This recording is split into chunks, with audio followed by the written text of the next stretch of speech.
Bienvenidos a Extrañologías, el nuevo programa de la SEAMP, Sociedad Española de los Amigos del Misterio y la Parapsicología.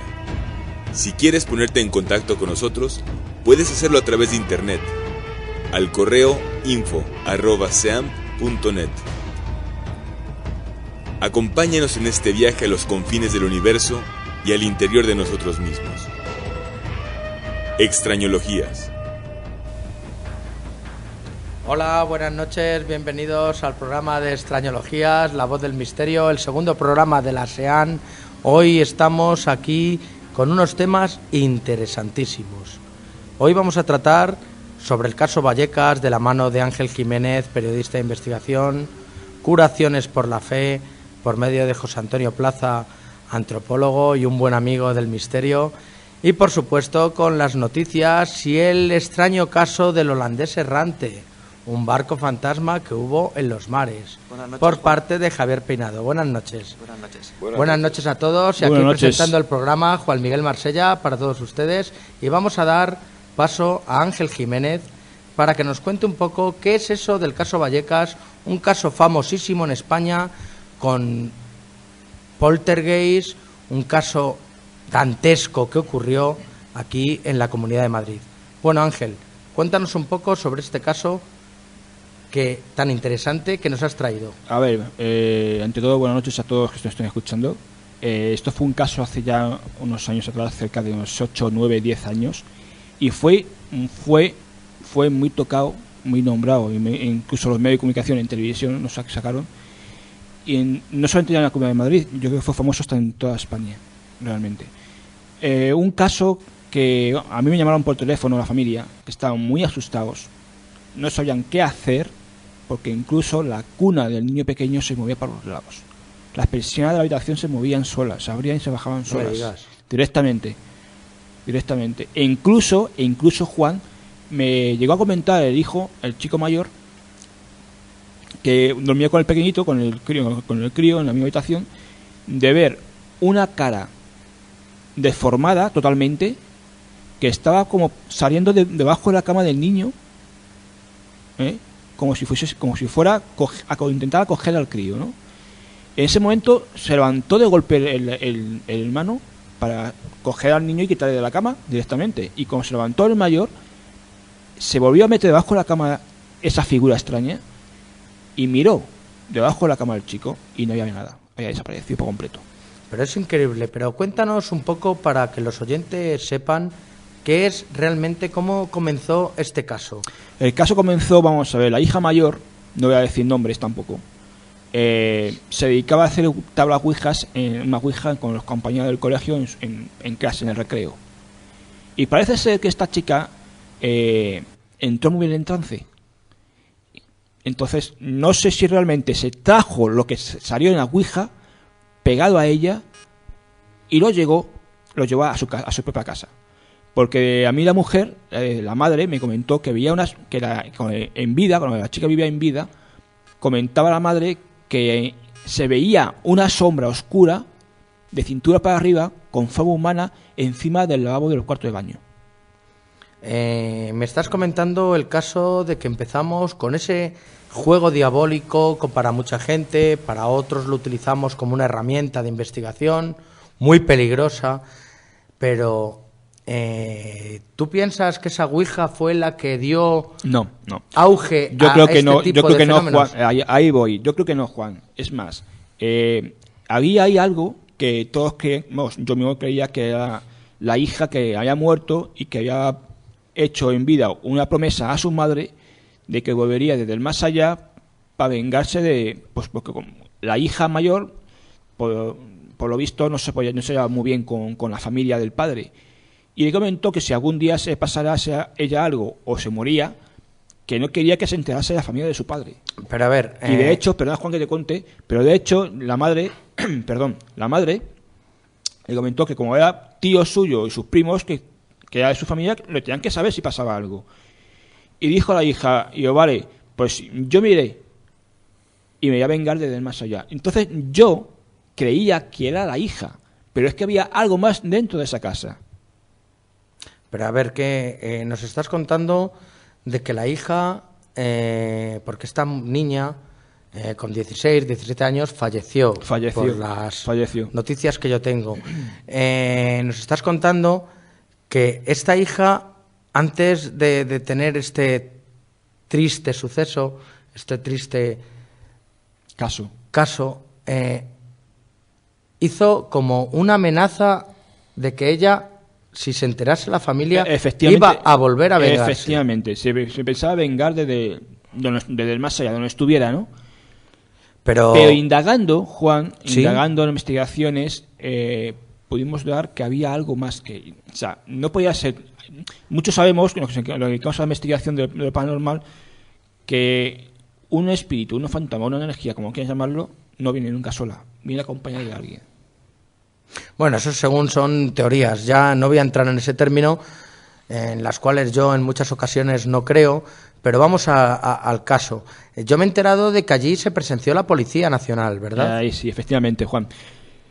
Fue un miércoles, que yo sepa, el tema de los casos eran muy fuertes, tanto que la familia ya sabían qué hacer. Llamaron a la Policía Nacional. Se acercó un coche patrulla a la casa. Y según los agentes, escucharon unos ruidos tan fuertes y las puertas moverse de una manera muy brusca que me refiero a las armas, las pistolas, las sacaron, cosa que no iban a hacer nada, realmente. Me estás comentando que uno de los agentes llegó a sacar el arma en el domicilio. Sacó el arma en el domicilio, asustado, y sacó el arma uno de los policías, que no iba a hacer nada. Pero ¿debido a qué sacó ese arma? ¿Qué tipo de fenómeno? ¿Qué le asustó o algo, no?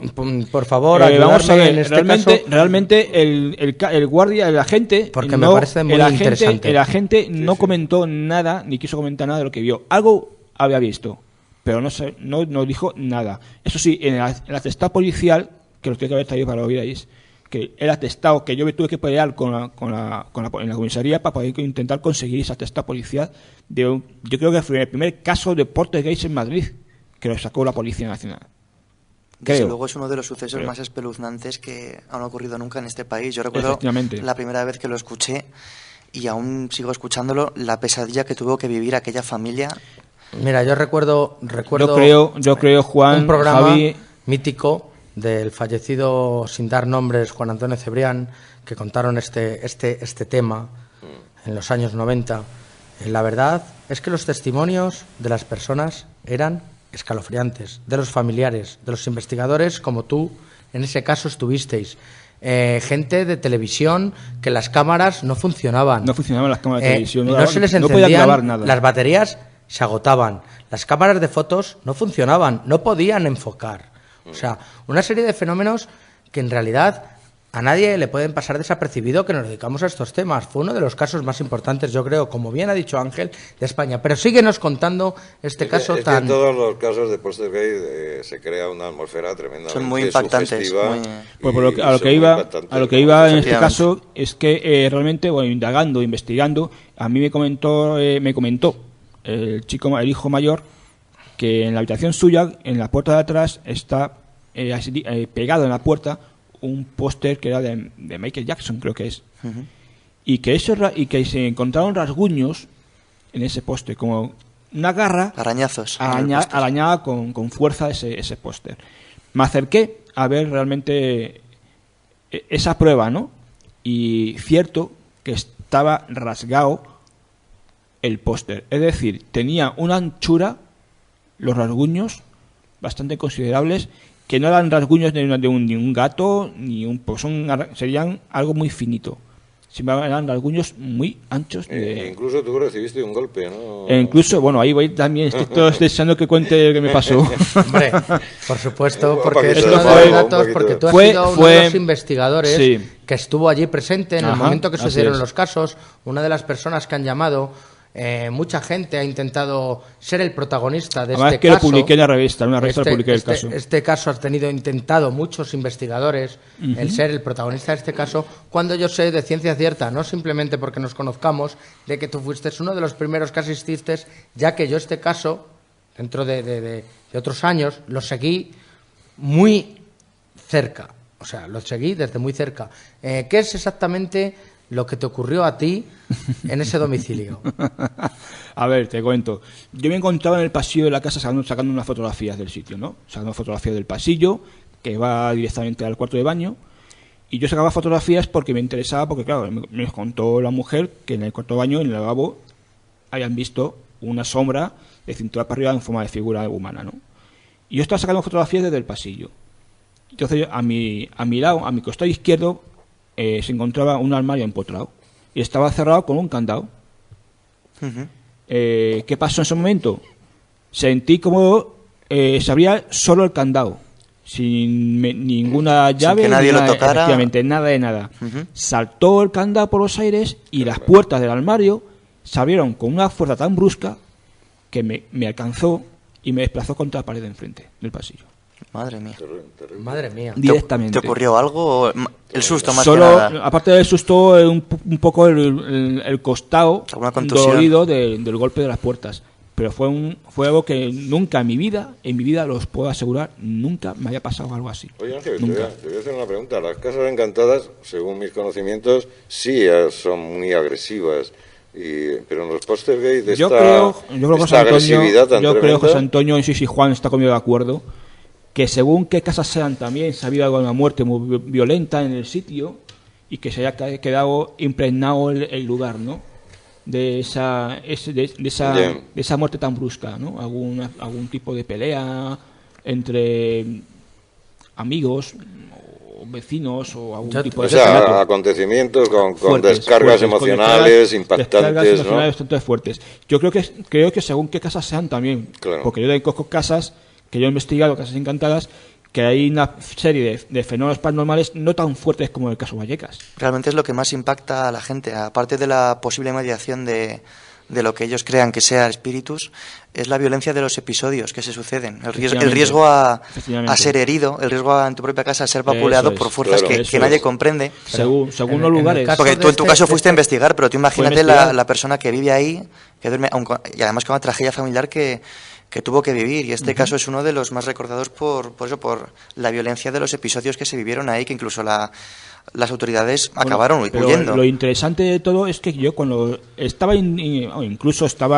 hice una pequeña prueba, una pequeña trampa que es muy conocida en algunos medios de investigación, que no sé si decirlo, pues si la gente lo oye y lo quieren hacer, a lo mejor se puede llevar un susto morrocotudo. Puedes decirlo, porque yo puse en un programa para que la gente harina, aprenda tanto los sistemas de investigación que utilizamos como que este tipo de casos existen realmente. Claro. Entonces no te cortes en contar lo que hiciste. Lo que hice es que... y perderles un poquito también el miedo. Lo que hice fue que cogí un poco de harina o polvo de talco, da igual, y lo extendí en la entrada de la puerta de la habitación donde dormía el padre de la madre, es decir, el abuelo de los críos, y lo alisé, lo dejé lisito allí, y cogí a toda la familia y la metimos, que se quedasen metidos en el comedor sin salir, para que nadie pasara por allí ni pisara ni nada. ¿Nos puedes decir con quién estuviste en ese domicilio? ¿Algún compañero investigador que estuvo contigo? Estuve solo. ¿Estuviste solo? Solo. Yo fui solo. Y entonces, al cabo de un buen rato, media hora o unos 40 minutos más o menos, yo salí del comedor para ver el resultado, si había alguna cosa en la harina, y efectivamente, Javier, pues me está haciendo con una cara así un poco... A ver qué ha ocurrido en la harina. Me encontré huellas. Había huellas. Y eran unas huellas de unos dedos gordos de pie, defectuosos, pues se veían que eran defectuosos, y un círculo al lado de esas huellas. ¿A qué te refieres con defectuosos? ¿Qué me refiero? Defectuosos. Bien, resulta que el padre de la mujer, el abuelo de los niños, era cojo. Era cojo. Igual se notaba en la pisada, que había aparecido en la herida. Era cojo. Y ese círculo que tenía al lado de la huella... Es la muleta. Era el taco del bastón que usaba. Y el abuelo, perdón, había fallecido ya.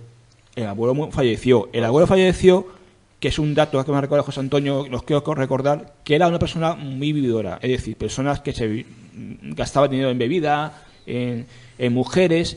Y el tema ocurrió es que la hija, pidió un dinero al padre para poder pagar la letra del piso. Y entonces la mujer no le devolvió el dinero al padre porque sabía que se iba a gastar en mujeres y en todo. El hombre era una persona con un genio, un carácter que no os puedo contar, ¿no? Un carácter horrible, sí. Entonces dijo el padre, dijo a la mujer, yo me voy a morir muy pronto y me voy a vengar. Esté donde esté, me pienso vengar. O sea, que estamos y ya... de hecho, perdona Juan que te corte, de hecho, es que si no lo digo después se me olvida. De hecho, yo cuando estaba entrevistando a la mujer, a la madre de los críos, en ese momento, en el taquillón del comedor, tenía un pequeño altar con la foto de la hija mayor que murió, un Cristo y tal. Bueno, pues saltó el cuadro, la fotografía de la chica, cayó, no en el suelo, sino encima del taquillón, pero cayó boca abajo. Y había como una especie de frasco de cristal, salió disparado el frasco de cristal, y notó como unas manos que le estaban cogiendo los tobillos de los pies a la mujer. Y la mujer estaba al lado, como está José Antonio ahora mío, hablando. Impresionante. Entonces en ese momento me di cuenta que lo que había allí no era la hija que murió, era el padre que se estaba vengando en ese momento. Cuéntanos, Ángel, antes de terminar con este caso tan interesante, ¿cuáles son los momentos más relevantes de este caso, porque tiene mucha amiga en este caso? ¿Y qué es lo que más te impactó, aparte por supuesto de los nervios y del mal rollo que tenía la familia? Vamos a ver, lo que más me impactó fue que por primera vez en mi vida había visto unas sustancias de color como babas de color verde, goteando del techo de la habitación de los niños. Me estás contando de que en el domicilio había ectoplasma. Ectoplasma, efectivamente. Parecían estas las mitas colgando del techo de la habitación. ¿No llegaste a analizar ninguna de estas sustancias? ¿No intentasteis coger una prueba para poderlo llevar al laboratorio? Se analizó esas pruebas. Y no sé si realmente no me quisieron decir nada por lo que había, o es que no sacaron. Yo realmente que sí sacaron algo en esos análisis, pero no quisieron comentar nada. Porque nunca en mi vida me dieron las pruebas de análisis. No, desde luego no es normal que aparezca eso en una casa. Para nada. Rodeado de todo ese tipo de fenómenos. Y menos unos unos arañazos en un póster con semejante anchura que tenía, ¿no? Antes de terminar con este tema, en el momento de la agresión, ¿notaste algún tipo de cambio de temperatura? Tanto una subida de temperatura como una bajada. En el pasillo no, pero sí en el cuarto de baño. En el cuarto de baño ahí hubo se notaba una sensación de bajada de temperatura. Era un congelador y era agosto. Y una preguntita que yo quiero hacerte, ¿el ectoplasma olía? No, a nada. Era una sustancia muy babosa. Yeah. Muy como... Imaginaos esa sustancia que compran los niños el para Blandiblar. El Blandiblu de toda la vida. Algo muy parecido. Algo muy parecido. Pero que no tenía ningún tipo de olor ni nada, ¿no? Había como una mancha alrededor que sería de esa sustancia que parecía como moho. Era húmedo y yo lo toqué un poco y estaba frío. O como la baba de un caracol, que se iba desplazando. Como la baba de un caracol, igual. Es que eran babas, realmente eran como babas. Pero colgando, como si estuviese... Incluso goteaba un poco y caía al suelo. Yo, desde luego, fue un póster gay paradigmático, tenía de todo. Para mí fue uno de los más importantes que ha habido en España, para mí. Desde luego ha sido una de las noticias más impactantes en el mundo del misterio que ha habido. Ha sido uno de los casos más importantes que ha habido en España. Yo de hecho lo publiqué. Pero no hay que olvidar, Ángel, que en muchos domicilios, en muchas casas, en muchos lugares, las familias están pasando este trance, están pasando este mal rollo y están sufriéndolo ellos sin saber realmente a quién tienen que pedir ayuda. Claro. Es muy importante saber a quién se tiene que pedir ayuda, porque hay mucho falso vidente, mucho falso medium y mucha gente que saca mucho dinero por intentar ir a investigar un caso de estas características. Es uno de los problemas, ¿no? Ha sido un caso muy interesante, claro. Ángel, muchísimas gracias por traernos y vamos a pasar unos minutitos de música y ahora vamos a ir a otro caso muy interesante, que son esas curaciones por la fe que nos va a traer José Antonio Plaza. Hasta ahora, amigos.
después de estos minutitos de música que hemos tenido, vamos a pasar a otro tema interesantísimo de la mano de José Antonio Plaza, nuestro antropólogo, que nos va a contar un caso de curaciones por la fe. José Antonio, cuéntanos, ¿qué es eso de las curaciones por la fe? ¿Eso existe de verdad? ¿Hay gente que se cura?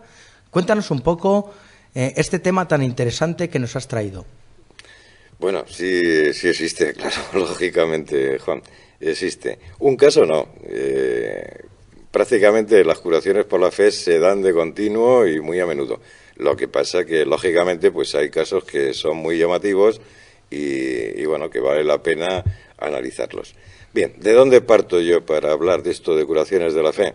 Pues mirar, si hacemos un estudio de diferentes culturas en diferentes lugares geográficos, pues vemos que los terapeutas son muy diferentes entre ellos. Su ideología o su marco teórico es totalmente distinto. E incluso utilizan recursos terapéuticos que no tienen nada que ver unos con otros. Pero hay un dato curiosísimo. El denominador común es que todos ellos tienen éxito. Es decir, consiguen curaciones. A ver, pero ¿estamos hablando solamente de un tipo de religión? ¿Estamos hablando en todas las religiones que existen, en todo tipo de cultos? ¿Esto ocurre solamente en la religión cristiana o en todo tipo de cultos y religiones ocurren este tipo de curaciones por la fe? Todo tipo de cultos, de religiones, de prácticas mágico-religiosas, de prácticas mágicas puras y bueno, y te diría incluso más, que no es necesario incluso que en muchos casos intervenga ningún tipo de terapeuta.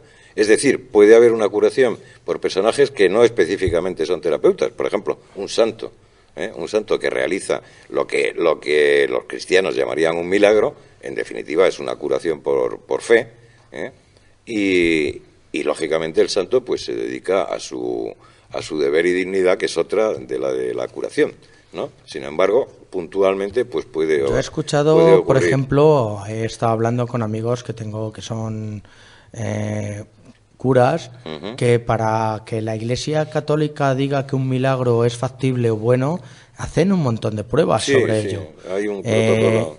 Tienen un protocolo muy importante, muy riguroso, serio. Muy riguroso y bueno, además hacen bien, claro, lógicamente, porque a veces pues se pone muy en duda, ¿no?, esto de las curaciones, porque es que el tema es muy amplio, Juan. En primer lugar, habría que definir qué entiende cada cultura por enfermedad. Vamos a contar, ya que somos de una creencia cristiana o de una cultura cristiana y que es lo que más entendemos, ¿no? Una cultura occidental, ¿qué lugares dan este tipo de fenómenos, de curaciones por la fe aquí en España o en otros países de Europa donde se puede dar este tipo de casos?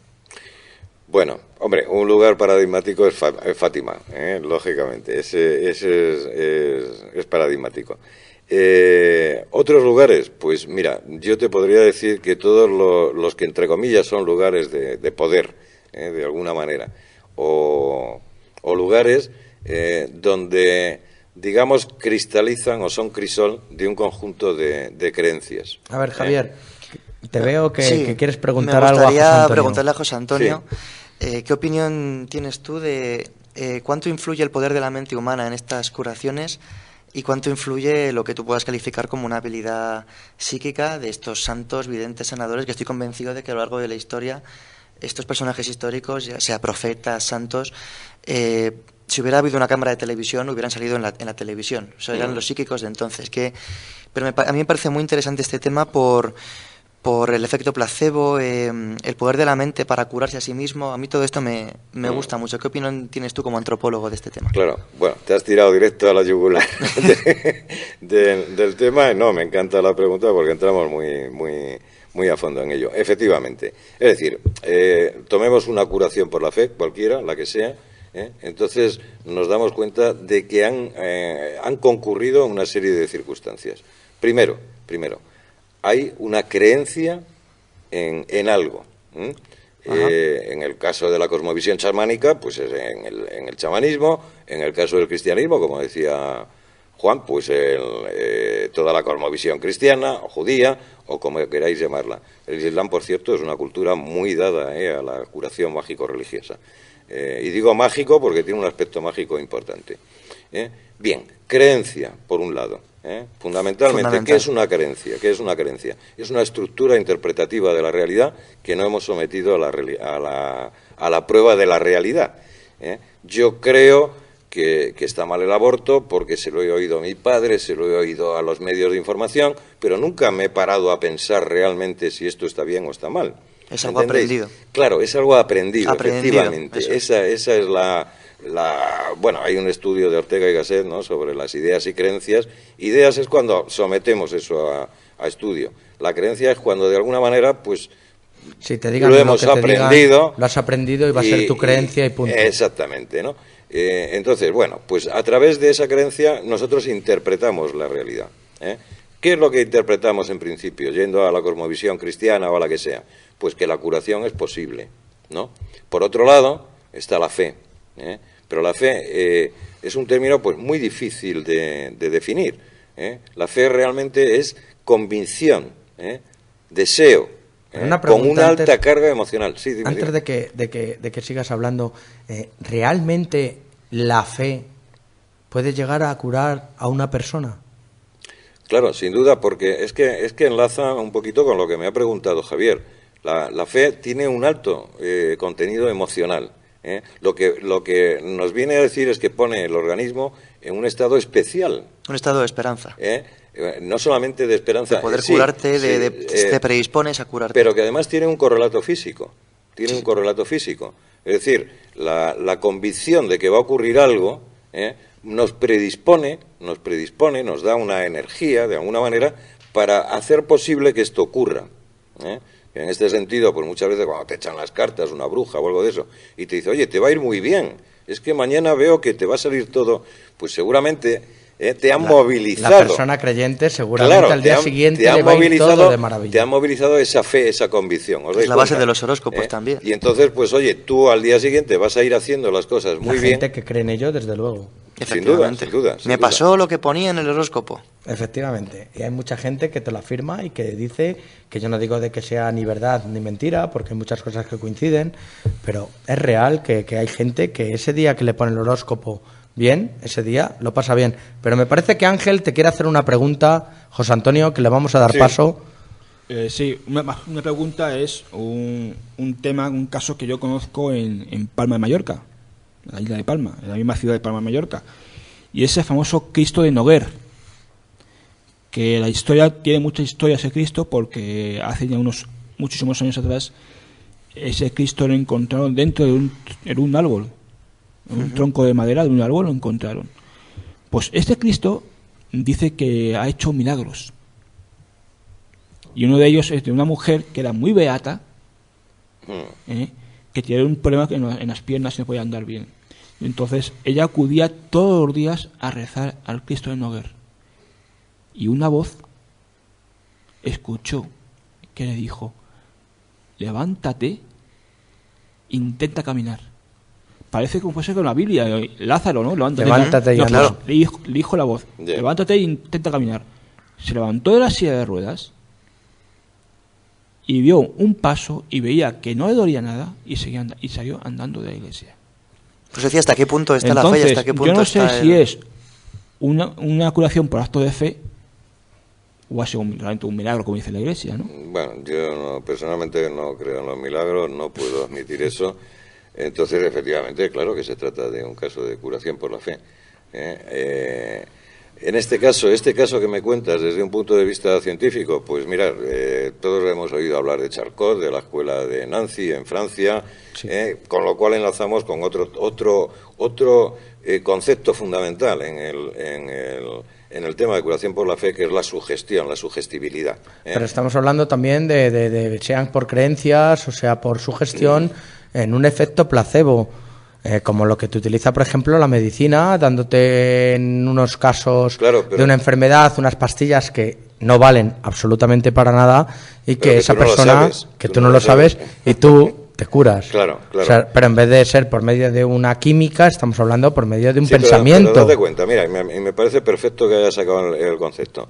Cuando te dan un placebo, que tú ignoras que es un placebo, ¿qué es lo que sucede? Pues primero, tú tienes fe en el terapeuta. no que te lo da, ¿no? Porque te dice, oye, tómate esta pastilla azul, y además si te dice el color y si sabe mal, funciona mejor que si lo desconoces. Esto ya son temas que además que están más que comprobados, ¿no? Si sabe mal, si te dicen que además es carísima, pues todo esto potencia de alguna manera el efecto del placebo. Pero es que además te lo está dando alguien en el que tú crees. ¿Os dais cuenta? Es decir, primero, tenemos una necesidad o convicción de curarnos. Segundo, ponemos fe en el medicamento que nos dan. Y tercero, creemos en el terapeuta que nos da. Fijaros bien que se está dando una serie de factores, al menos 3, que os he mencionado. Y otro importantísimo es el de la sugestibilidad, porque ahí encontramos ya el enlace entre lo mental y lo físico, que es fundamental. Eso te quería comentar yo, es que no, ya alejándonos un poco de estos casos de imposición de manos, de milagros marianos, ya es que ocurre en la vida cotidiana. A ti cuando en una consulta el médico te transmite buenas sensaciones, claro, y tú estás de acuerdo con lo que el médico te receta, porque a veces jugamos a ser médicos y decir, esto que me ha recetado este tío no me vale para nada.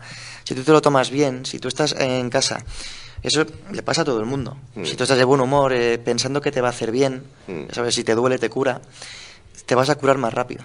Claro, y antes de terminar con este tema, quiero decir una cosa.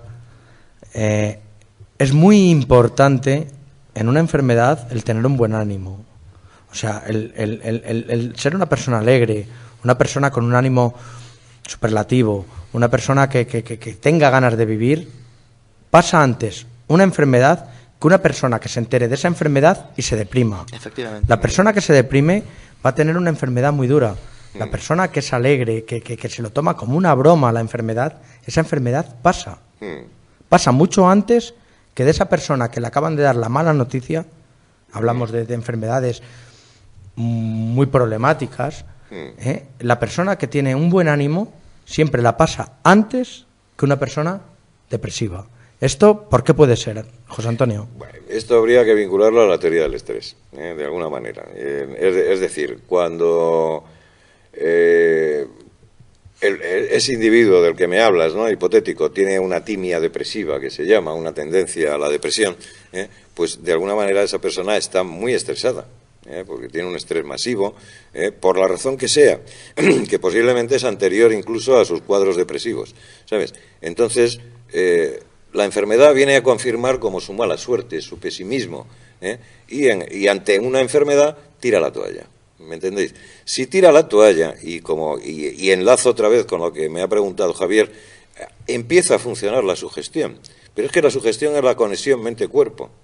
Es decir, si yo ahora os digo a vosotros, cerrar los ojos y pensar que tengo un limón en las manos, que lo estoy cortando, que he separado las dos partes del limón, que veis el jugo, enseguida vais a empezar a salivar. Es que vais a empezar a salivar. Y hasta os dais cuenta que frente a una idea os he provocado una reacción física. Bueno, pues de la misma manera ocurre. Este individuo analiza su enfermedad, dice esto no tiene arreglo, no tiene, con lo cual está de alguna manera manipulando aspectos físicos que son muy importantes a la hora de sanar o no sanar. Se condiciona con el por qué a mí. Claro, no hay nada claro, peor que el por qué a mí para curar una enfermedad. Sí, pero es que una idea, a lo que iba Javier, una idea genera de inmediato un estímulo físico, una respuesta física. Eso es. Que es lo que os decía. Daros cuenta. Os hablo del limón porque es un ejemplo que fácilmente todos, vamos, que es que lo vivimos, que no es decir, uy, esto es circo, esto es magia. No, para nada. Esto es una realidad. Y volviendo a lo que tú me decías antes de gente que va al médico, que tiene, pues en general también, incluso en nuestra medicina, médicos, psicólogos, manejan el efecto placebo de una forma incluso inconsciente. Es decir, creen muy fehacientemente en que recetando tales pastillas, aunque haya incluso diagnosticado mal, va a funcionar, va a curar. Pero como tú tienes fe en ese médico, te está dando el placebo en este caso, que serían unas pastillas aunque no sirvan para nada, ¿me explico? Sí. Pues de pronto te pone en marcha esos mecanismos autocurativos, ¿no? Porque tienes que pensar que tiene que haber una universalidad. dices, oye, es que la penicilina evidentemente funciona, ¿no? Porque la ponemos en una placa de Petri y vemos que eso funciona. Pero es que un chamán que no ha oído jamás hablar de la medicina, pues también te cura una infección. Por supuesto. Fijaros, eso es curioso, ¿no? Interesante. Pero curiosísimo, y en otro momento lo trataremos. Pero te voy a hablar de un lugar que es muy famoso en este tipo de curaciones. Nos vamos a ir al sur de Francia, a Lourdes, sí, en el cual mucha gente va tanto a consumir el agua como a esperar un cierto milagro para ese tipo de curaciones. Y yo tengo testimonios de personas las cuales realmente se han curado allí. ¿Esto por qué podría ser debido? Bueno, volvemos a lo que os comentaba antes. Ya, Fátima, ¿qué representa desde el punto de vista conceptual? Pues es un lugar donde la gente a veces se cura. Bueno, pues ¿por qué no vas a ser tú de los que se curan? Efectivamente, tú ya vas con un ánimo positivo esperando en esa curación. Pero fíjate, Juan, hay una cosa interesantísima, y es que gente que no es creyente ha ido a estos lugares. Fátima, como otros muchísimos. Lourdes, por ejemplo, que es uno de los más conocidos en Europa. Sí, pero ya sabéis que hay manantiales, hay grutas, hay los lugares de poder. Ha habido mucha gente que también les ha curado, está claro. Generalmente todos los que están, digamos, en el inconsciente colectivo, estos arquetipos de los que nos hablaba Jung, suelen actuar positivamente. El otro día hablamos de las encrucijadas de camino. La fuente de agua, los manantiales, efectivamente, ¿no? ¿Por qué? Porque el manantial tiene una carga simbólica de renacer. Aparte de una carga simbólica, es una energía de nacimiento, de renacimiento. Pues todo esto está en el inconsciente colectivo y de alguna manera nos funciona positivamente. Funciona positivamente. La verdad es que este tema de las curaciones de la fe lo vamos a tratar en otro programa porque para mucha gente se le habrá hecho muy corto. Tenemos mucho tema del que hablar, mucho tema sobre el xamanismo, sobre las curaciones de la fe de las distintas religiones, pero vamos a pasar a unos minutitos de música para pasar a otro caso muy interesante que tenemos con Javier Peinado sobre un barco fantasma que se aparecía en los mares del sur. Y se aparece. Y se sigue apareciendo, me está comentando ahora mismo. Holandés errante. Eso vamos a pasar a unos minutitos de música y ahora nos lo cuentas, Javier. Estupendo. Tercera alerta de la SEAN, Sociedad Española de los Amigos del Misterio y la Parapsicología. Tercera alerta OVNI que se van a realizar en Madrid y en Barcelona. Se han unido varios equipos del resto de España, en la provincia de Sevilla y en la provincia de Madrid también va a haber otro grupo aparte del nuestro. Os esperamos a todos en las alertas de la SEAN.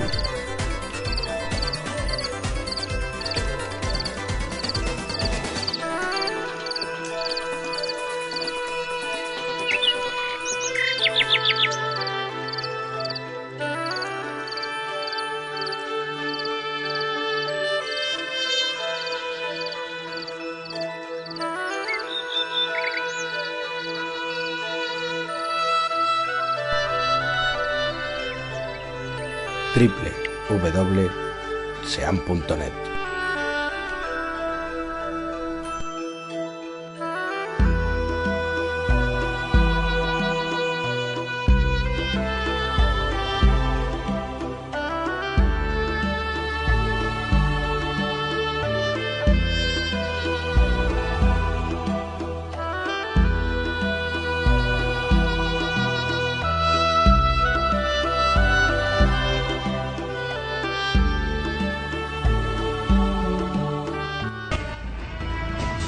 El nuevo programa de la SEAMP, Sociedad Española de los Amigos del Misterio y la Parapsicología. Con los temas más actuales del mundo del misterio y los enigmas de siempre. Despega con nosotros a un viaje maravilloso a los confines del universo y al interior de uno mismo.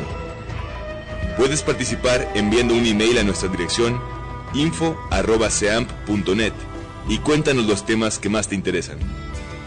Aquí, en Extrañologías.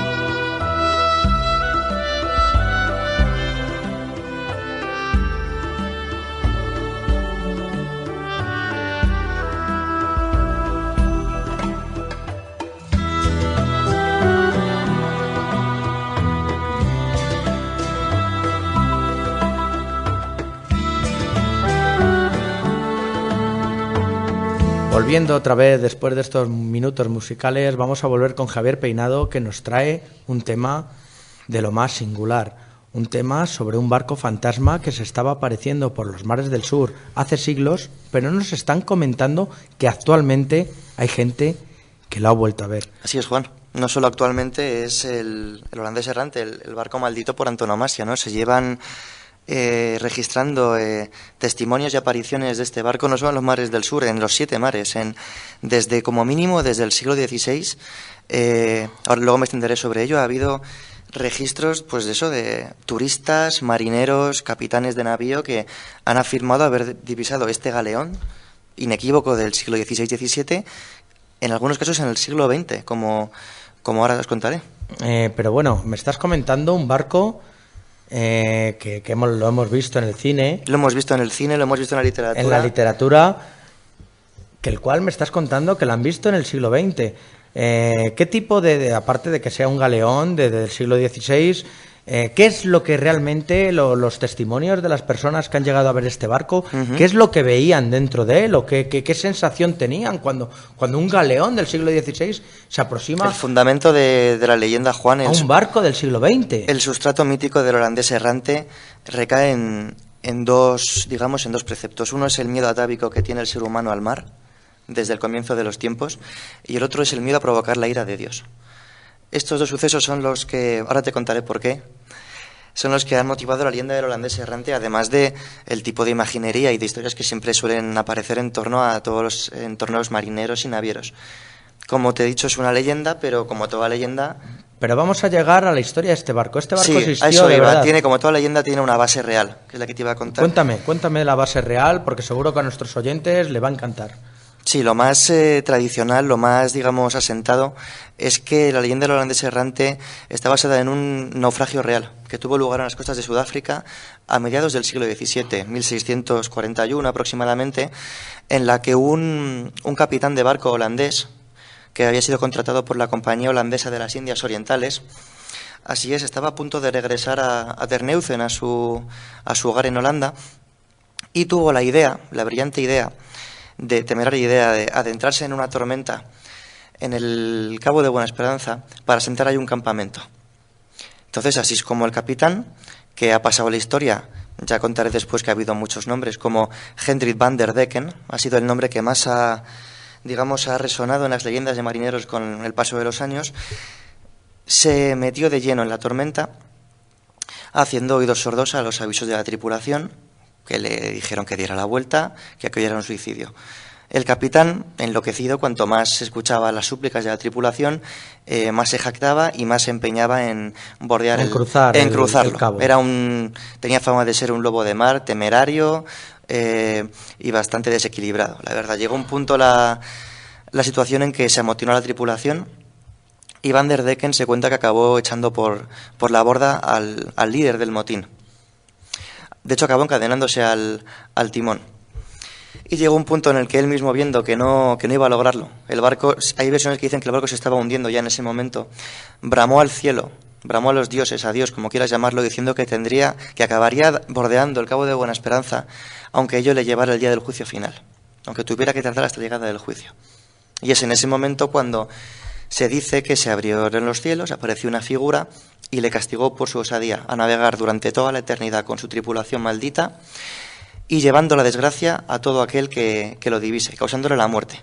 Y ahí radica el miedo del holandés errante. O sea, el miedo que tienen es de divisar estos barcos es de divisarle. Es de divisarlo y que la desgracia se cebe en el infortunado que lo divise, bien mala suerte en el mejor de los casos o bien una muerte horrible en el peor de los casos. A ver, ha habido avistamientos... perdona, José Antonio, habla. No, le quería comentar a Javier que coméntale. Tengo entendido, Javier, que en el mundo de la marinería en general hay mucha superstición, mucha creencia. Por supuesto. Son muy dados, ¿no? Por supuesto. No hay más a que los ver elementos míticos, temerosos, ¿no? De alguna manera, ¿no? Sí, no hay más que ver el cambio de nombre que ha experimentado hay una falta de cohesión. Se cree que hay un evento originario, que es este naufragio, que os digo que seguramente si fuera cierto, es muy probable que esté documentado, pero con el paso de los años ha cambiado tanto la leyenda como los efectos que produce el barco. No olvidemos que holandés errante no sabemos qué es, no sabemos si es el barco o es el capitán. Yeah. Hay mucha indecisión. con respecto a ello. El nombre del capitán ha ido cambiando. Van der Decken ha sido el más común, pero se habla de Bernard Foch, que es un marinero real del que se dice que hizo un pacto con el demonio a tenor de la inmensa velocidad con la que realizaba sus trayectos entre Java y Holanda. Se llegó a decir que había hecho un pacto con el maligno. De ahí que haya aparecido su nombre. Von Falkenberg es otro ejemplo de marinero temerario al que se ha asociado la leyenda del holandés errante. Se dice que perdió a los dedos con el demonio y fue condenado a vagar por toda la eternidad por los mares del norte. Sí. Esto es un fenómeno muy incluso común. Bartolomeu Díaz. Los mitos se van modificando de alguna manera. Efectivamente, Bartolomeu Díaz, que fue el que descubrió el Cabo de Buena Esperanza, hay quien dice que la leyenda está inspirada en el talante, en el temperamento incluso de este explorador. Pero encontramos Van Straten, Van Damien, cualquier van que puedas imaginar, hasta llegar al que conocemos de ahora, ¿no? A Davy Jones. Yo estoy de acuerdo contigo en el comentario que has hecho al principio de que de alguna manera es conjurar, ¿no? Conjurar el temor. El temor a las tempestades. Ocurrió un Viernes Santo, además. No es casualidad que ocurrió un Viernes Santo y que Dios encolerizara ante esa situación. Es un caso bastante interesante de barcos, pero ha habido bastantes barcos fantasmas. Pero cuéntanos, ya que nos estás contando, en el siglo XX, gente que ha tenido esta visión, este avistamiento. ¿Hay testimonios recogidos de lo que exactamente vieron estos testigos? Efectivamente, hay sucesos documentados en cuadernos de bitácora, en informativos, incluso en anuarios. Ya empezaron a recogerse noticias de este siniestro galeón en el siglo XVIII y XVII, novelas de aventuras, en revistas como Black Book Magazine. Grandes autores como Cotton Mather lo incluyeron en sus obras. Y bueno, de hecho es que los avistamientos más conocidos han pertenecido curiosamente a personalidades históricas, a gente conocida. El caso más conocido ocurrió el 11 de julio del 81, del siglo XIX, 1881, y fue protagonizado ni más ni menos que por el futuro Jorge V de Inglaterra. Por aquel entonces, efectivamente, Juan, que viajaba con su hermano en una comitiva real que duró varios años alrededor del mundo. Hay indecisión sobre dónde se encontraba, en qué barco se encontraba el futuro rey. Ya te digo, estaba en el Inconstant, HMS Inconstant. Se encontraba ahí cuando de repente, según recogieron como mínimo 30 personas, 30 testigos de toda la comitiva, barcos como el Tourmaline, el Cleopatra, el mismo Inconstant, divisaron cómo se perfilaba enfrente suyo este barco. ¿Por qué sabemos esto? Porque el tutor del joven príncipe, John Neil Dalton, se encontraba en el Bacante. En aquel momento se suele confundir el Bacante como el barco en el que estaba Jorge V. No, Jorge V estaba en el Inconstant, estaba en el Bacante el tutor. Y si permitís os voy a leer parte de lo que recogió el tutor en su diario. Por supuesto, léenos y sorprende a los oyentes, que seguro que les interesa muchísimo. John Neil Dalton escribió lo siguiente: a las 4 de la madrugada, el holandés errante cruzó nuestro rumbo. Era una extraña luz roja, como la de un buque fantasma, incandescente, y en el centro de esa luz, los mástiles y palos de un bergantín se destacaron con un fuerte relieve a unos 200 metros de distancia. El vigía del castillo de proa informó que estaba cerca de la Amura, donde lo vio claramente el oficial de guardia desde el puente, como también el guardia marina del Alcázar. Pero al llegar allí no logró ver vestigios de ningún barco material, pese a que la noche era clara y el mar estaba en calma. Esta es una característica muy común. Siempre se suele ver este barco viento en popa, surcando el mar a toda velocidad, cuando siempre de acuerdo a los testigos, por supuesto. O sea, que no estamos viendo el mar en una tormenta. No, el mar estaba en un momento de que el tiempo esté revesado, de que tengamos niebla. O sea, estamos viéndolo en una visión óptima para un marinero que lleva un montón de años en el mar y que está acostumbrado a divisar desde lejos. Efectivamente, ya no es solo que el barco sea una parte en sí mismo, sino que el mar está en calma, no hay ni marejadilla, está marejadilla, no hay tormenta y a toda vela, como si soplara viento. De hecho, lo curioso, yo creo que este caso es el que más ha propagado la fama del holandés errante, porque poco tiempo después, a las 10:45 de la mañana, uno de los vigías que tuvo la desgracia de divisar el barco cayó desde el mástil y falleció en el acto. Madre mía. Lo cual ayudó a propagar la leyenda de barco maldito. Ángel, ¿qué es lo que tú quieres preguntar a Javier? Que preguntarle si esas visiones de esos marineros son en fechas muy señaladas o siempre ha sido en algunos meses, no sé, por ejemplo, fechas Suele ser en verano, pero yo creo que es una coincidencia. Yo creo que son unos pocos testimonios de tantos otros que no se atreverán a relatar. Si se lleva relatando esto desde el siglo XV, como mínimo siglo XVI, será porque ocurren en todas partes del mundo y a cualquier hora. Yo ahí no creo que haya más historia. Habría que investigarlo si realmente coincide con una época del año. Por eso te preguntaba si eran con fechas muy señaladas, porque yo conozco casos de marineros en la zona de Andalucía que han contado un caso que siempre lo ven en fechas como no en primavera, verano, esas fechas siempre aparece de cambio de estación quizá o más o menos, pero me han llegado a comentar de visualizar bolas de fuego saliendo del mar y siempre más o menos la famosa batalla de Trafalgar, Ángel. Entonces siempre se han visto en las mismas fechas. Por eso me he preguntado si ese barco fantasma, ese buque fantasma, se vea en fechas muy señaladas. Es un tema muy interesante. Yo quería preguntarte, Javier, has comentado que se da, digamos, cuando hay, bueno, yo no soy un entendido, entre comillas, calma chicha, algo así como un estado muy especial del mar.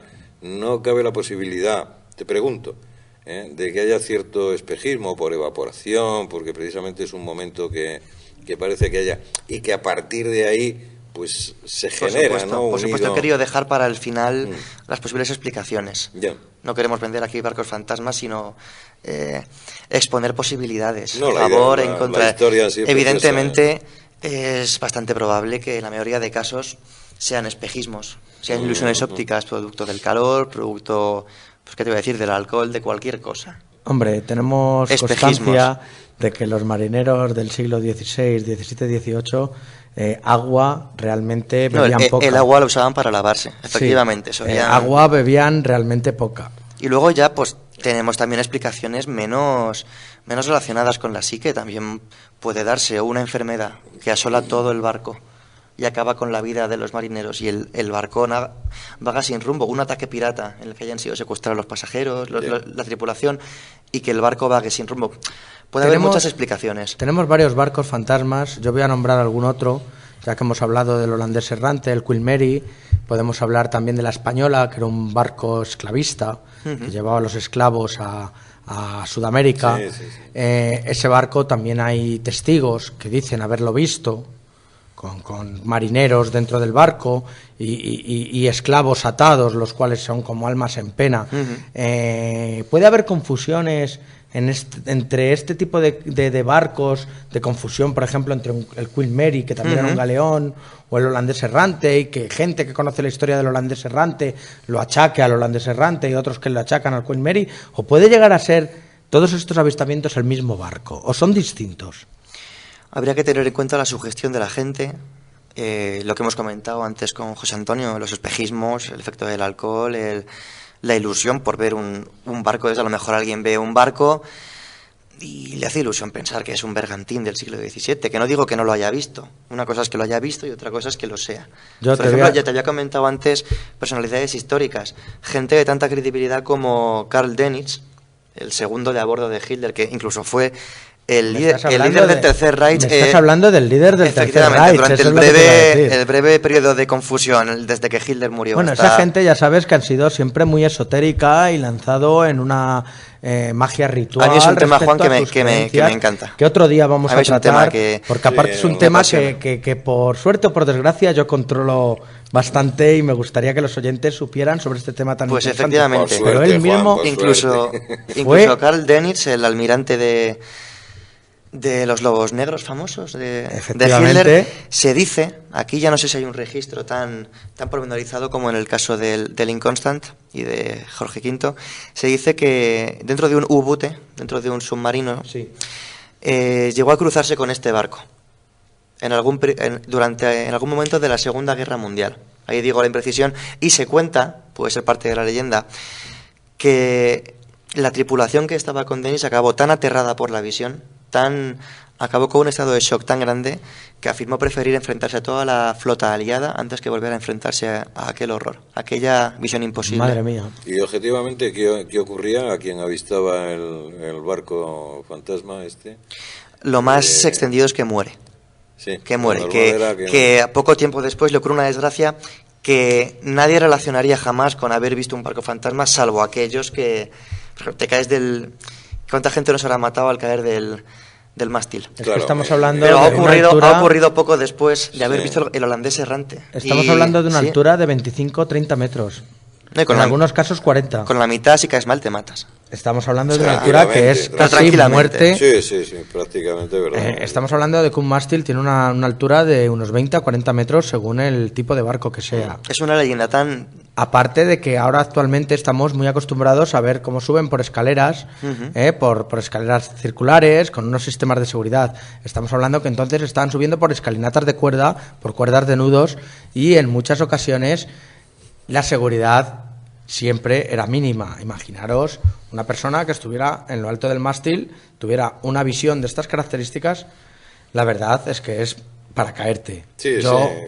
Me encantaría tener una visión de estas un día que fuera en un barco, pero yo no sé qué reacción tendría. La verdad es que es escabroso el encontrarte con un barco en el cual sus tripulantes no les ves, no hay nadie en el barco, porque eso es lo que yo estoy pensando ahora mismo. ¿En algún momento alguien vio alguna persona de ese barco, algún tripulante o algún espectro que vagara por ellos, o simplemente se veía el barco a la deriva? En la mayoría de registros se habla del barco, sencillamente, de que es un barco totalmente que no concuerda con la época en la que están viviendo. Es un barco de otra era. Yo creo que es que, Juan, es una leyenda tan fascinante. A todo el mundo le gustan las leyendas de barcos fantasma. A todo el mundo. Y si ya encima... yo creo que se ha aprovechado muy bien de todo esto Disney al crear la atracción de Piratas del Caribe, porque la atracción original del parque temático no es como en la película. En la trilogía que han sacado han explotado mucho este concepto, el barco fantasma, el barco que de noche... su tripulación se convierte en muertos vivientes, que ha sido condenada por una maldición pirata. Eso a la gente le encanta. Ha sido una obra de arte. Eso ha sido un acierto. Y ya con el esqueletos vestidos, efectivamente, ya con la segunda película han sabido unir muy sabiamente dos leyendas, que es el holandés errante por un lado, y otra que yo sé que le gusta mucho a Ángel, es la de Davy Jones. Davy Jones no, lo han puesto en lugar de Van der Decken, no tiene relación con el holandés errante. Davy Jones es la forma que tenían de referirse los antiguos escandinavos y otras culturas al fondo del mar. El armario de Davy Jones, el cajón de locker, es una palabra inglesa, se puede traducir como armario, cajón, compartimento. Digamos armario. El armario de Davy Jones es como se referían a la profundidad del mar. Si un marinero cae al mar, ya dalo por perdido, ha muerto, está en el mundo de Davy. De hecho, en la película no se explica bien, pero aparece. Cuando está en Jack Sparrow, en su particular mundo de Davy Jones, es un desierto. Que hace un pirata en el desierto, o sea, se encuentra mal. Pues de ahí viene Davy Jones. Davy Jones es un demonio del mar. Y en esta película lo han unido perfectamente con otro mito transnacional que ocurre en todos los países, como es el holandés errante. La verdad es que, Javier, ha sido un tema interesantísimo. En otro día hablaremos de estas historias de barcos fantasmas, cuando de piratas, quieras, de islas del tesoro, de islas donde dicen que se esconden verdaderos tesoros. Y en otro momento en este programa hablaremos. Y ahora vamos a pasar a unos minutitos de música y luego vamos a dar paso a las noticias, también por la mano de Javier Peinado, y a un pequeño comentario que vamos a hacer todos los miembros de la mesa sobre estas noticias. Será un placer. Hasta ahora, amigos. Tercera alerta de la SEAN, Sociedad Española de los Amigos del Misterio y la Parapsicología. Tercera alerta OVNI que se van a realizar en Madrid y en Barcelona. Se han unido varios equipos del resto de España, en la provincia de Sevilla y en la provincia de Madrid también va a haber otro grupo aparte del nuestro. Os esperamos a todos en las alertas de la SEAN.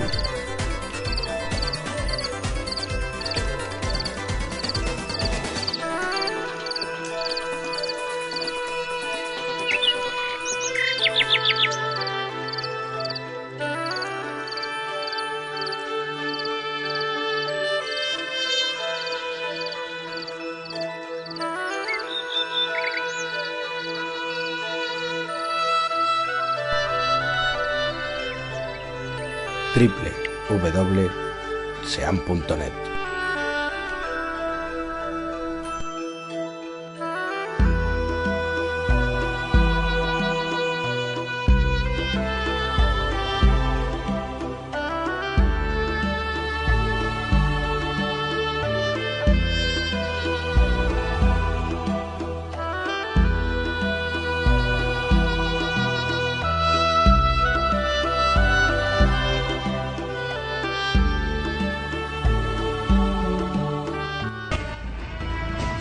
El nuevo programa de la SEAMP, Sociedad Española de los Amigos del Misterio y la Parapsicología. Con los temas más actuales del mundo del misterio y los enigmas de siempre. Despega con nosotros a un viaje maravilloso a los confines del universo y al interior de uno mismo. Puedes participar enviando un email a nuestra dirección info@seamp.net y cuéntanos los temas que más te interesan. Aquí, en Extrañologías.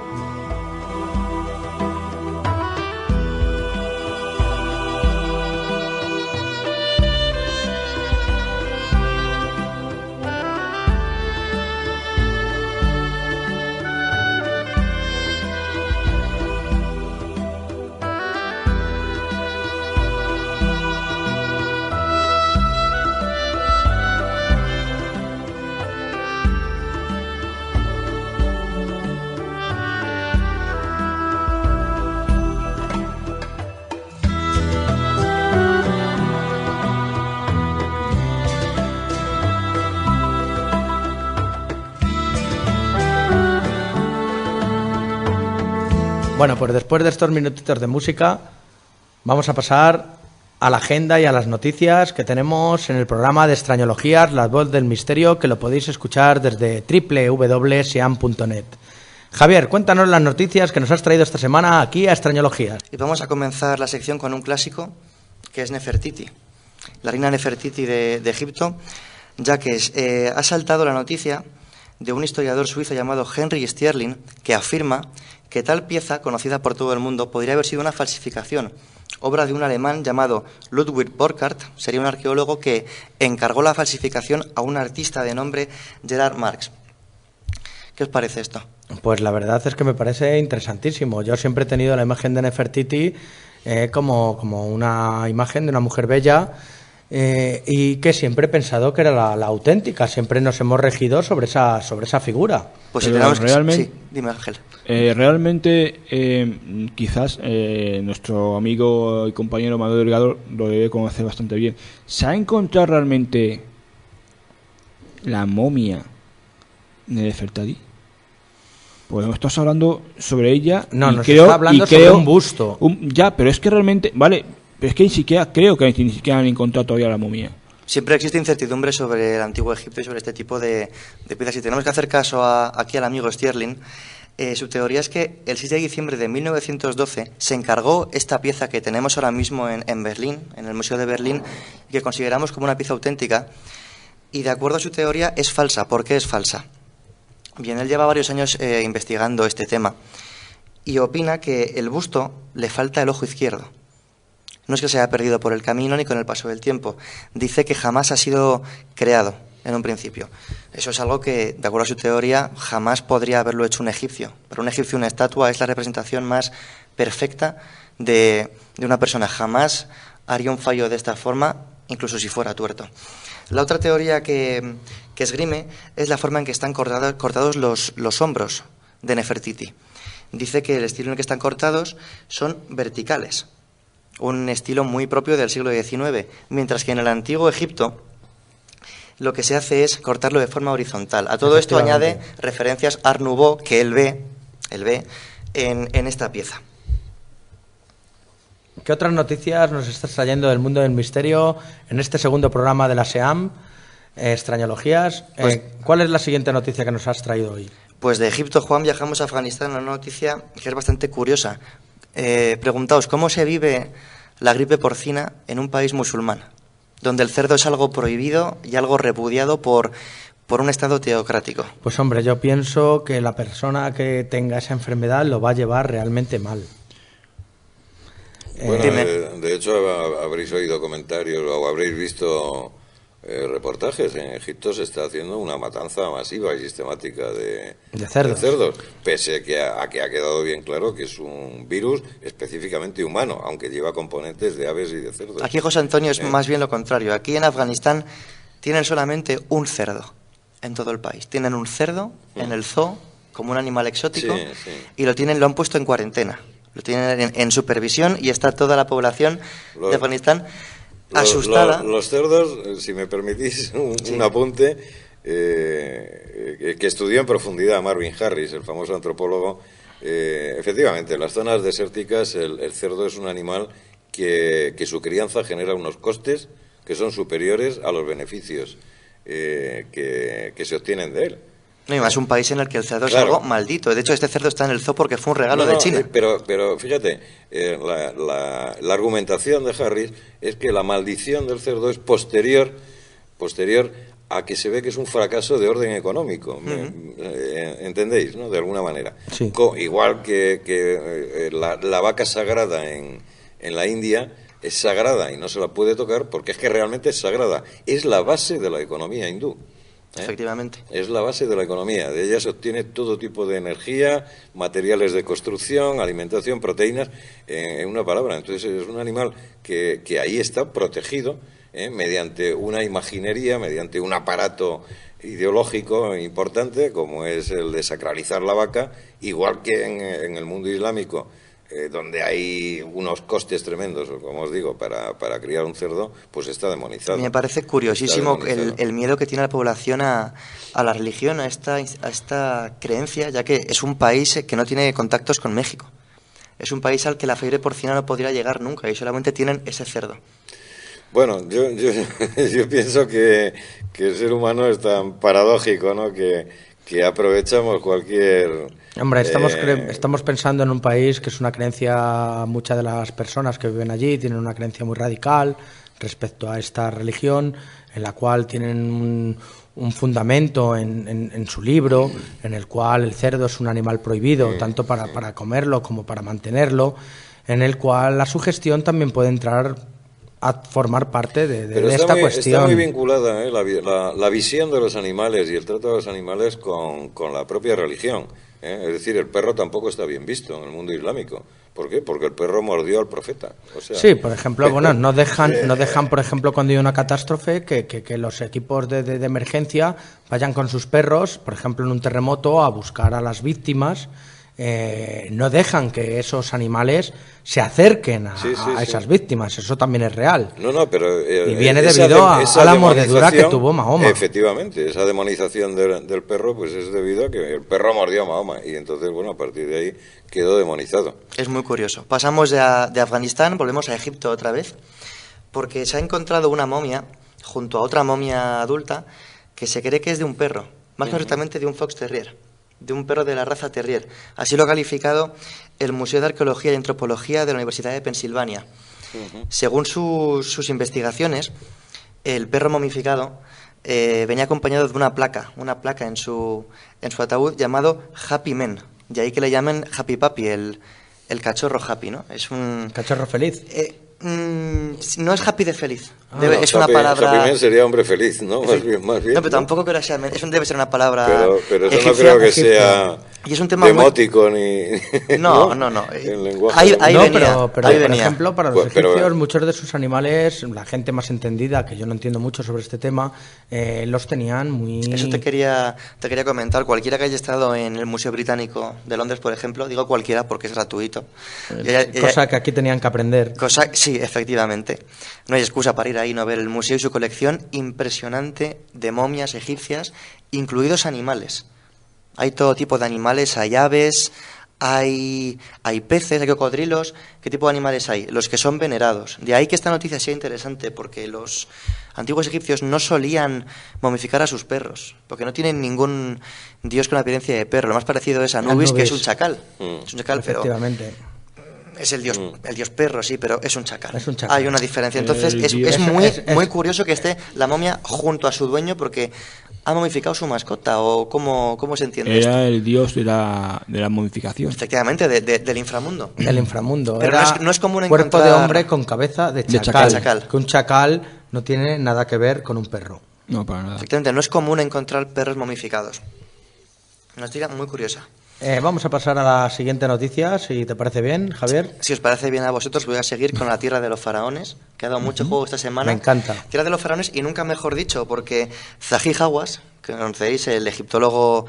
Director del Museo del Cairo. Efectivamente, más en boga en los últimos años, ha redescubierto una pirámide en Sáqara, como sabéis, la necrópolis, sitio de enterramiento de la antigua Memphis, una pirámide conocida como la pirámide incompleta, ya que se descubrió en el siglo XIX, en 1842, por el alemán Karl Richard Lepsius. Es una pirámide de la que se ha encontrado solamente la base. Jamás se desgastó la parte superior de la pirámide. Y con el paso de los años, esta pirámide, atribuida al faraón Menkaure, que según las estimaciones reinó durante 8 años, hace más de 4.000 años de antigüedad, fue asolada por la arena. Fue cubierta por la arena y después de varios años de investigación, el equipo de Zahi Hawass ha vuelto a desenterrar esta pirámide. Y junto a la pirámide han encontrado un centro de enterramiento y, de acuerdo a todos los datos, al tipo de granito, a la disposición de las cámaras, se estima que pudo haber pertenecido esta pirámide a la quinta dinastía. Esa información, Javier, yo ya lo sabía, porque tengo una amiga, una conocida, que vive allí, en Egipto. Ajá. Y hace unas semanas prácticamente me llegó un email de ella comentándome esta noticia, esta información. No se tratará de una mastaba, eso que le falta. No la mastaba. Es una pirámide truncada. No la mastaba. Si lo dice Zahi Hawass, no creo. Ya. No creo. Debe estar, además está muy documentado porque, ya te digo, se descubrió en el siglo XIX, ha habido mucho detrás y desapareció por bastantes pies de altura de arena del desierto. Y por fin han logrado redescubrirla, como digo. Vamos a pasar, si os parece, del antiguo Egipto al Valle del Indo, donde se generó una civilización de la que todos somos herederos. Donde yo creo que toda la humanidad somos herederos. ¿Quién sabe? De la cultura. Si salimos entre el India y Pakistán, que vengamos ya ahí todos. Tú imagínate que las tablillas encontradas en Java, que para mí son de los mayores enigmas que hay en el mundo, dicen que pueden provenir de allí. O sea, estamos hablando de una isla chiquitita en medio de un océano, con 140 kilómetros de largo. Sí, un aislamiento total, ¿no? Pero estamos hablando de que tienes ciertas islas de la Polinesia mucho más cerca que, por ejemplo, la costa de Chile, que es a donde pertenece.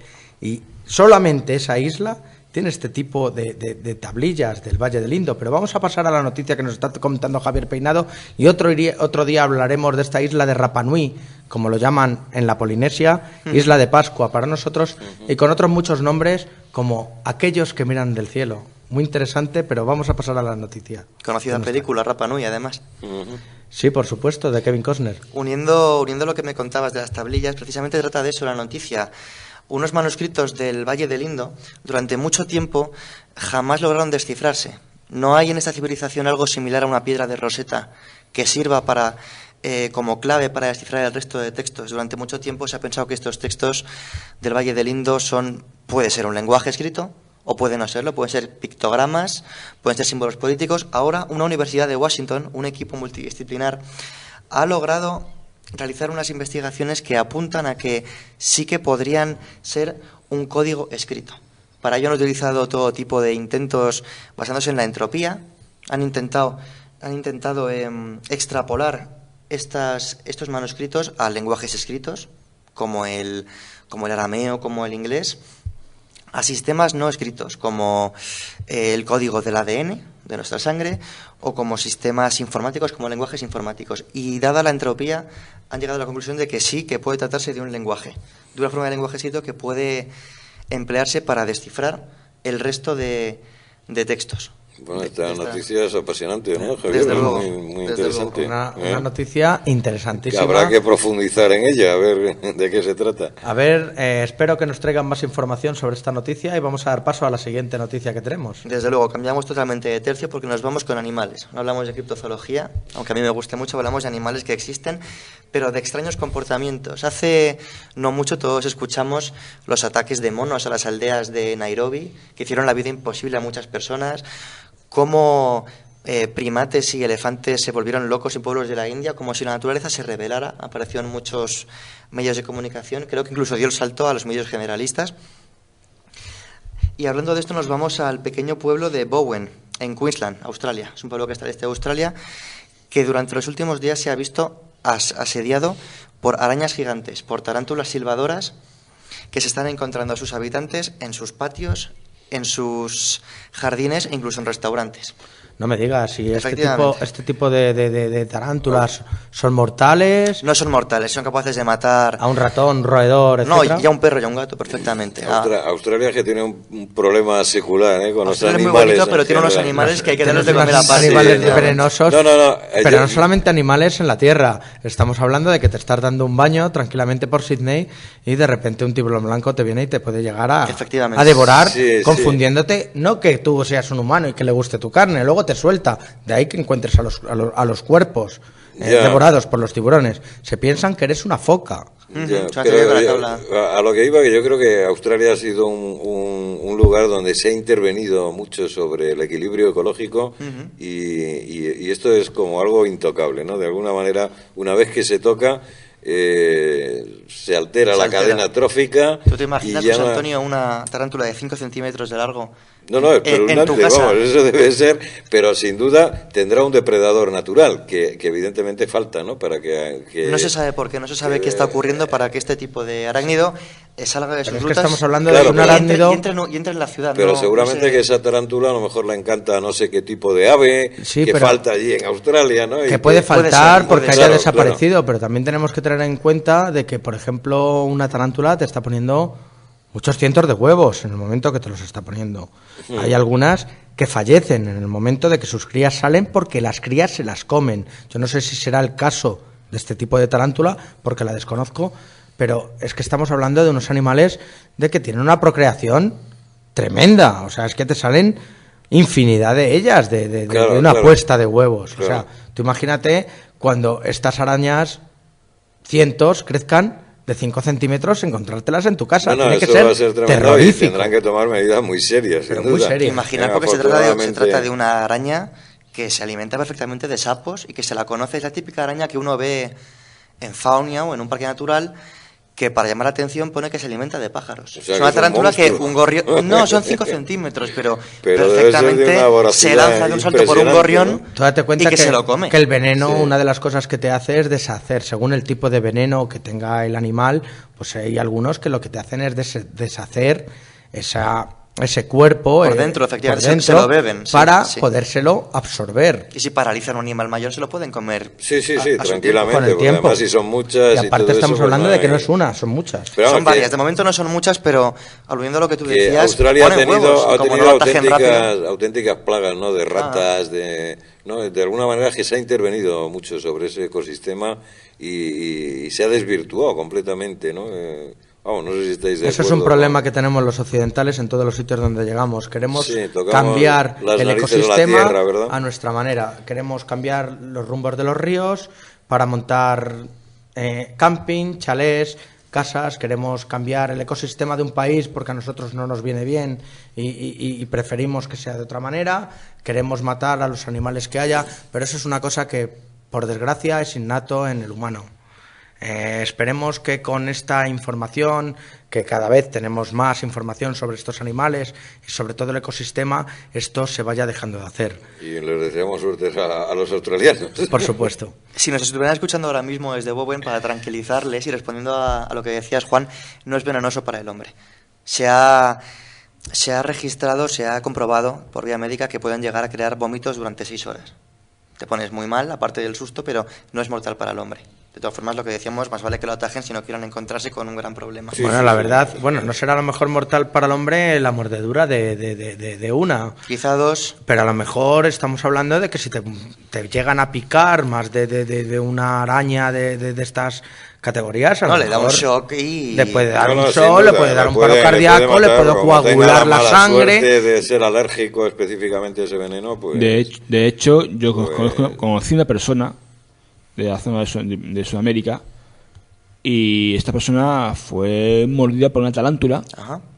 No murió, pero sí la deja para el resto de su vida coja. Totalmente. Es un animal, además violento, que te deja marca para toda la vida, además. Totalmente. Vamos a terminar este breve repaso por el mundo de la actualidad del misterio, si os parece, con un poco de ufología. Muy bien. Y es que lleva circulando por la red de redes, durante los últimos días, un vídeo muy remarcable sobre un ovni que se ha visto en Rusia por mucha gente. Es un vídeo que Ángel lo conoce, por lo que estoy viendo, ha cobrado mucho protagonismo. Yo personalmente he visto el vídeo. Varios vídeos. Yo he visto el vídeo en el que aparece uno de esos objetos luminosos en el cielo y estoy de acuerdo con el investigador de ovnis Avi Moas de Las Vegas, que lo ha bautizado, un poco sensacionalista, como la nave nodriza. Realmente yo no sé lo que es. Yo el que he visto es una mancha enorme de color rojizo y blanco. Y puede desmentirse en unos días, pero hasta que no se sepa lo que es, sigue siendo un ovni en toda regla. Es que un ovni, como siempre decimos, no sabemos es un objeto volante no identificado. Efectivamente, puede ser simplemente puede ser algo desconocido para las personas que lo están observando. A lo mejor una persona experta te dice qué tipo de objeto o qué tipo de fenómeno ha sucedido en ese momento en el firmamento. O sea, es un dato muy curioso. Yo también he tenido la oportunidad de ver el vídeo y la verdad es que es un vídeo impresionante dentro de la mala calidad que se puede observar en él. Pero claro, es que estamos hablando de testigos en los cuales están disponiendo de unos medios, de unas cámaras, de unos móviles que no tienen la tecnología tan avanzada como tienen otro tipo de cámaras. ¿Tú qué opinas, Ángel, sobre el avistamiento que tú también lo conoces? Sí, yo he visto el vídeo. A mí me ha llegado el vídeo a mi email. Y bueno, yo he recibido 2 emails distintos del mismo sitio de Rusia, 2 emails. Una, la imagen de esa nave nodriza que contáis vosotros, y otra de una formación de luces, varias luces o varios ovnis en aquella misma zona de Rusia, ¿no? 2, es decir, esa nave nodriza, uno, la nave nodriza que se ha visto, es ese vídeo. Y un segundo vídeo que yo he recibido, que ya os pasaré a vosotros por email, de una flotilla de objetos volantes, ¿no? Bueno, tenemos un gran compañero y amigo que me presentaste tú, el ingeniero Polo Azcano, de México, que me ha mandado últimamente unos vídeos impresionantes que ya los trataremos aquí en el programa. Vamos a pasar unos minutitos de música y ahora vamos a pasar a la agenda que tenemos preparada para este segundo programa de extrañologías en www.sean.net.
Pasamos a la agenda que tenemos preparada para este segundo programa.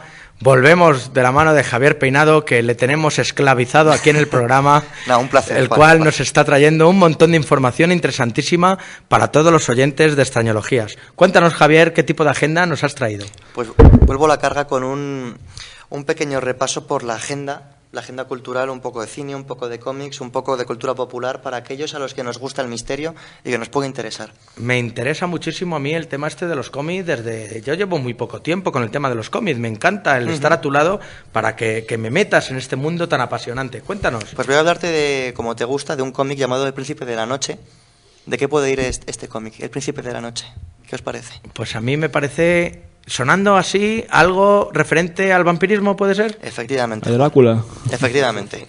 Es una historia clásica que vuelve a el vampirismo más tradicional. El del vampiro draculiano. A mí es el que me gusta. El tradicional, el que mora en su castillo y pasa generaciones enteras alimentándose de jovencitas y montando fiestas. Que te corte, pero a mí este vampirismo moderno que hacen grupos de rock, que van como si fueran góticos, yo creo que salen hasta de día con clemas de factor X y que van con gafas de sol, la verdad es que no me apasiona. Me apasiona más el típico vampiro, conde Drácula. Y voy a comentar, para que ya los oyentes vayan tomando nota, que aquí en España tuvimos un vampiro en el siglo XIII llamado el conde Scrooge en Lérida, pero esto será para otro programa. Síguenos contando lo de la agenda. Sí, pues es un cómic que, como tú dices, es como podemos entenderlo como un grito contra este revisionismo vampírico, tanto en la gran pantalla, con franquicias destinadas a adolescentes. Sé que son libros, pero se le está dando mucho bombo como vampiros buenos, vampiros malos, vampiros que no quieren ser vampiros, tanto en la gran pantalla como en la pequeña. No sé si habrás oído hablar de True Blood. Sí. Una serie no he tenido ocasión de verla todavía, pero es similar, ¿no? Es un una serie que ahora mismo está en Estados Unidos bastante arraigada. Es un vampirismo moderno, va a empezar la segunda temporada dentro de poco, y es algo parecido. Aquí volvemos a lo que te comentaba, el vampirismo de verdad. El que en realidad, el que dio origen a mí, el moldavo, es el que me gusta. No es rumano. Bueno, pero es que estamos hablando de que el vampirismo no viene de Centro Europa, como se puede pensar. De Moldavia, yo pensaría más que el vampirismo, los primeros vampiros, las lamias, etcétera, pueden provenir del antiguo Egipto, de los griegos.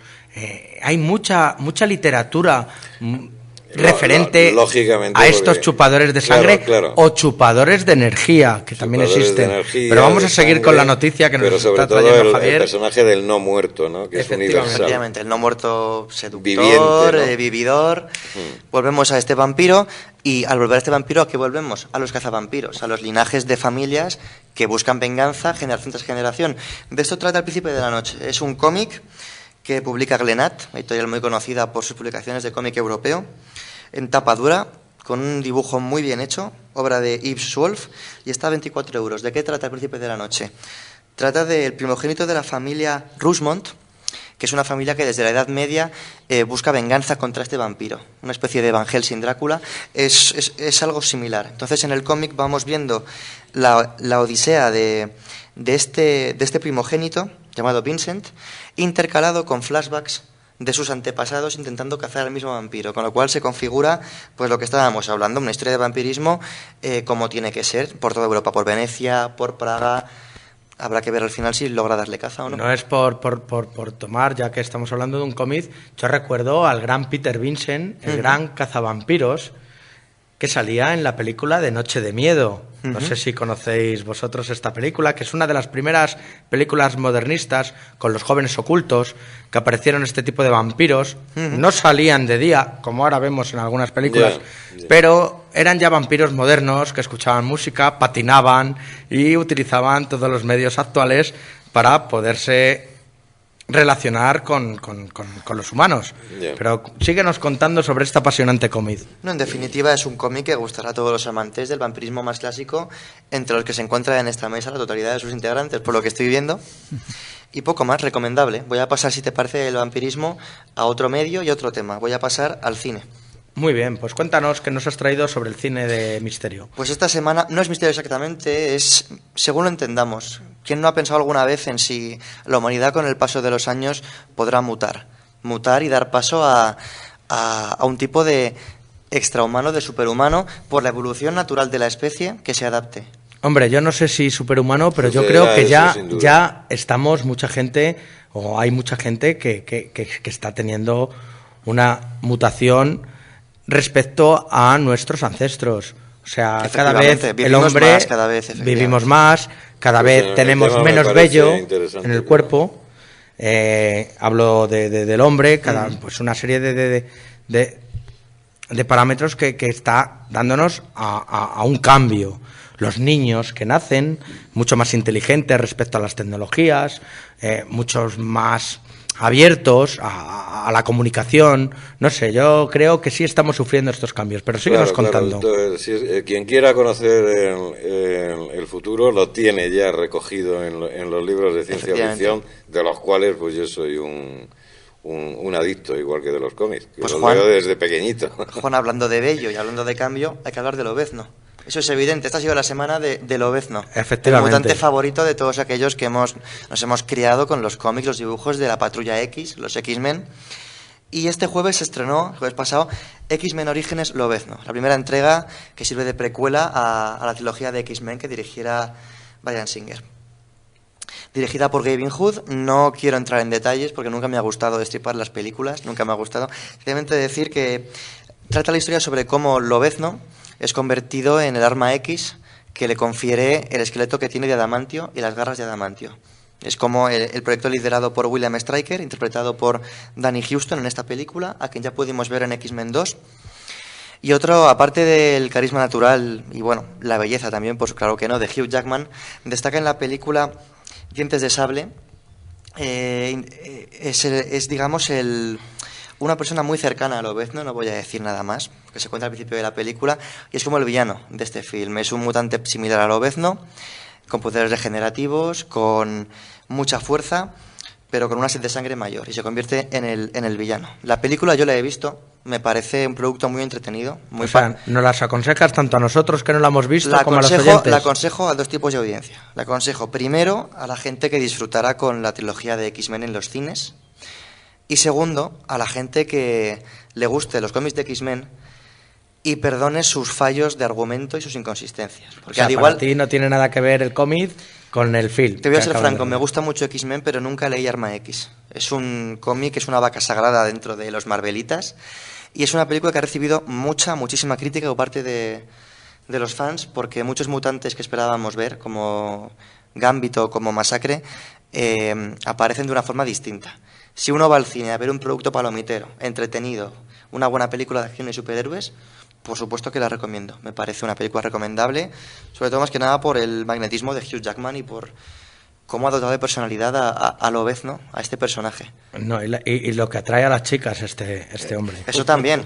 El cine estaba lleno de chicas. O sea, no me extraña. Hugh Jackman ha logrado que a las chicas les gusten los superhéroes. Es algo que empezó Christopher Reeve y hasta Hugh Jackman ha llegado la cosa. Bueno, pero Javier, nosotros somos los Super Saiyan, ¿no? Efectivamente, nosotros, y por eso estamos hablando de superhéroes, por supuesto. Por supuesto. Y voy a continuar con esta agenda. Voy a terminarla más bien con un homenaje, con un libro que homenajea a un mago de las ondas que nos abandonó prematuramente en el año 2007. Una persona que logró convertir la cultura en un fenómeno de masas apto para todo el mundo. ¿De quién estoy hablando? De Juan Antonio Cebrián. Por supuesto, ha salido Fuerza y Honor, nada que ver con Gladiator. Es una novela que repasa la trayectoria personal, la cual, sí, perdona que te corte, yo la recomiendo. ¿Sí? Estuve en la presentación de Fuerza y Honor en el Círculo de Bellas Artes. Es una novela, que no es una novela, es un libro histórico sobre Juan Antonio Cebrián, La Rosa de los Vientos, por llamarlo de alguna manera, sus intimidades, el cual lo he leído y se lo recomiendo a todos los amantes de La Rosa de los Vientos y, por supuesto, a todos aquellos que actualmente han llegado a Juan Antonio Cebrián por medio de las grabaciones que hay en Internet de La Rosa de los Vientos. Y es un libro que no tengo palabras para explicarlo ni para describirlo, pero para mí es un libro entrañable que todos los que le hemos conocido y le hemos escuchado nos ha llegado al corazón. Es un libro indispensable para todos los fans que hemos disfrutado con La Rosa de los Vientos, que seguimos disfrutando con La Rosa de los Vientos y que reconocemos la labor de este gran hombre y su tarea de acercar a millones de personas, de popularizar temas como los enigmas históricos, como cualquier tipo de misterio, y allanar el camino para muchos otros que llegaron después de él, ¿no? El libro hace un recorrido, como ya he dicho, por su trayectoria en Turno de Noche, en La Rosa de los Vientos, y es un poco, tú lo conocerás mejor porque tú lo has leído y como veo has sabido apreciar este libro como merece. Juan. A mí me ha encantado, aparte siempre he sido uno de sus mayores seguidores durante muchísimos años. Para mí ha sido un maestro, la mejor voz de la radio española y a muchos que se sientan como los mejores locutores, lo siento mucho por ellos, porque yo por las mañanas, por desgracia y por mi trabajo, no puedo escuchar la radio, y por la noche siempre he tenido una gran compañía, que era la de Juan Antonio Cebrián en su turno de noche y en su Rosa de los Vientos. Para mí, en 2 palabras, el mejor. Y digo otras 3, fuerza y honor, como a ellos siempre les ha gustado decir. ¿Qué opináis vosotros sobre este libro, si lo habéis leído o si habéis tenido la oportunidad de conocerlo en su trayectoria radiofónica? Yo no lo he leído, pero sí he conocido en persona a Juan Antonio Cebrián y te puedo asegurar que es o era un maestro. Bueno, yo digo exactamente lo mismo que Ángel. No he leído el libro, pero chapó por Antonio Cebrián. Yo siempre comento que recuerdo perfectamente el día que llegué a trabajar y estaba en una revista de misterio muy conocida y todo el mundo estaba en silencio. Era un lunes distinto a otros lunes. Había malas caras, había malestar y al cabo de un rato averigüé por qué estaba la gente así y era porque había fallecido Juan Antonio Cebrián. Y lo recordaré toda la vida, el ambiente que había en redacción. Se había ido el más grande. El genio de las ondas. Por si alguno de sus aficionados dudara en comprarse el libro, que no lo creo, decir como apunte final a esta sección de agenda mediática que el libro está escrito por Silvia Casasola, que como sabrán los fans... Silvia Casasola, era esposa de Cebrián, productora y coordinadora del espacio, y por Fernando Rueda, que además de subdirector de Interview, era un activo colaborador del programa. ¿Cómo no lo disfrazaba Fernando Rueda? No lo disfrazaba como si fuera un gran espía, escondido en su vaso de whisky, que siempre se escuchaban los hielos cuando entraba Fernando Rueda. La verdad es que para mí ha sido el maestro de las ondas y aconsejo y recomiendo desde Extrañologías, La Voz del Misterio, que este libro, Fuerza y Honor, si no han tenido la oportunidad de leerlo, que lo lean, que lo compren, que la gente que lo haya leído y lo haya comprado se lo pase a los amigos para que puedan ver qué gran persona era Juan Antonio Cebrián.